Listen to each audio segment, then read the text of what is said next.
Welcome to the World United. Welcome to the World United. So now we're going to go ahead and introduce Shane McLeay. And Shane is an author, mentor, initiated shaman, and soul guide. And he is a sought-after mentor who bases his work in the esoteric principles of shamanism. An initiated shaman himself, Shane comes from this place and is committed to looking at the world through his energetic lens. He has mentored CEOs, entrepreneurs, corporate leadership teams, sales teams, and even an Academy Award winner.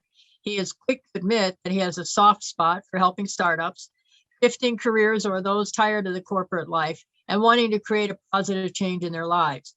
Shane is a two-time best-selling author and has had a very diverse and successful background in business, having worked with some of Australia's largest companies.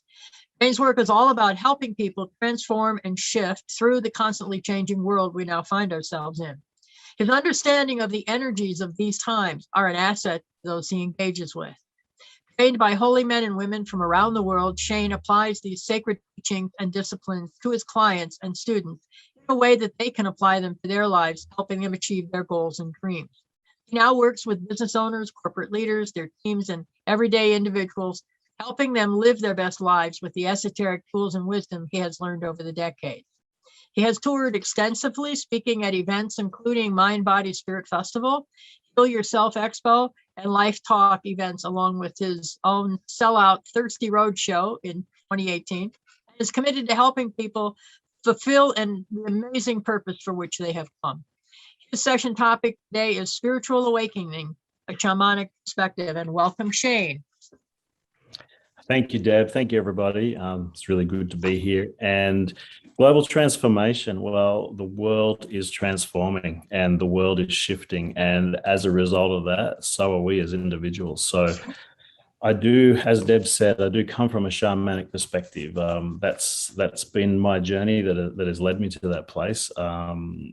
I guess my earliest memories weren't of questioning why I was here and what it was all about. I had the privilege of being very aware that there was something greater than just me, and being able to plug into that from my earliest memories. So for that, I am truly grateful, Michelle. Gratitude all the way there. My journey has taken me down many paths because, like the rest of us, I think there's one thing humans all have in common, and that is that we're all trying to do the very best that we can with what we've got. And we all make our decisions based on what we know at the time.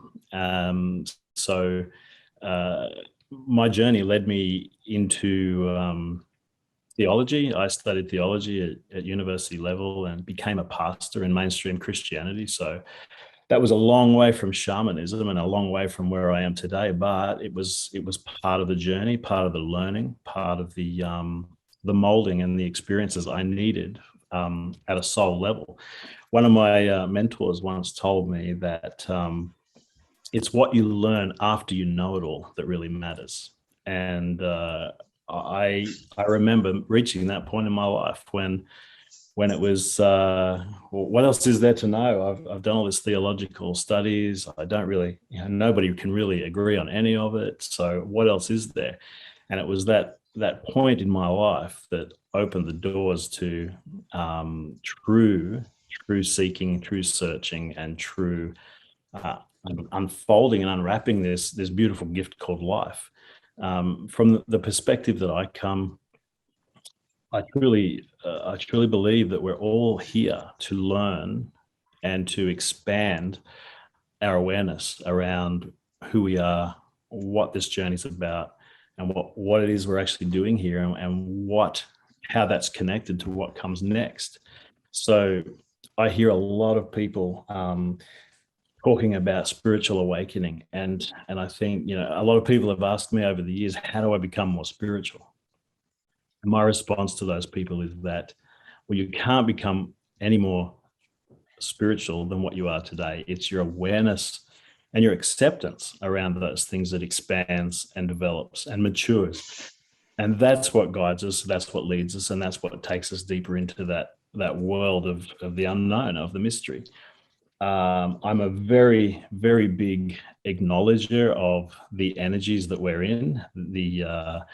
As I said earlier, the world is transforming, and here we are at the Global Transformation Festival, which is absolutely in tune with where I see the energy of the world. We have shifted, coming out of that old Piscean energy that I like to refer to, and shifting very much into the new Aquarian energy, which is very feminine, very inclusive, very enlightening, very much about humanity entering into a golden age of enlightenment. And I would just call that greater awareness around who we are and why we're here. The age of gurus. I mean, everyone I speak to in this world of spiritual leadership, almost everybody I speak to agrees that the age of gurus are over, and forums like this is where it's at. This is the shared knowledge, the shared experience of all of our journeys collectively coming together to assist humanity into moving into greater areas of knowledge, greater areas of experience and awakening. So the first principle of shamanism, which speaks to this, is the world is as you see it. We live in an energetic universe that is absolutely alive and responding to everything we're doing, everything we're saying, everything we're envisioning. It responds to our condition of gratitude. It responds to our negativity. It responds to every energetic emotion we can transmit, because the universe is alive and we are living in a sea of energy. And I think one of the beautiful things about the shamanic world perspective, which is just a perspective, because all we have are our opinions and our life experience, is the second principle of shamanism is that there are no limits. So if you can imagine it, if you can dream it, if you can believe it and pursue it, then there's an extremely good chance that if you're committed to it, you will see that thing manifest. So we are living in the age of miracles. We are living in the age of all things being possible. Energy flows where attention goes. And that is the third shamanic principle. So I'm very much about people learning to go within and to discover the power that rests within us. Because for 2,000 years, we've all been told that we need to seek an external guru or an external savior. But we all know that true answers, truth, and empowerment comes from within this place, within the core of our being, within our sacred center. And yes, some of the gurus of the past, definitely and absolutely, like Jesus, Buddha, and there's a whole pile of others, certainly have taught us and have been part of the spiritual evolutionary process to help us come to this point where we can go within on our own and together collectively to be empowered, to be the best version of ourselves, to live the best version of our lives, because all power comes from within. And that's the sixth principle of shamanism. All power comes from within. So we are connected to this amazing energetic universe that I think it was Michelle said that, you know, be present, be very aware of your surroundings, because they are actually not only there to show us gratitude, but they're there to speak to us, to confirm the way, to confirm the path. You know, you see all the time on social media, people seeing things like 11/11 and 9/11 and certain words all showing up all the time. This is synchronicity. This is there to guide us, teach us, and show us that we're part of something bigger, greater, and grander than just this three-dimensional world that we find ourselves in. So the world is awakening, and what we're seeing unfold right now, the world has followed a fear pill. The world is terrified.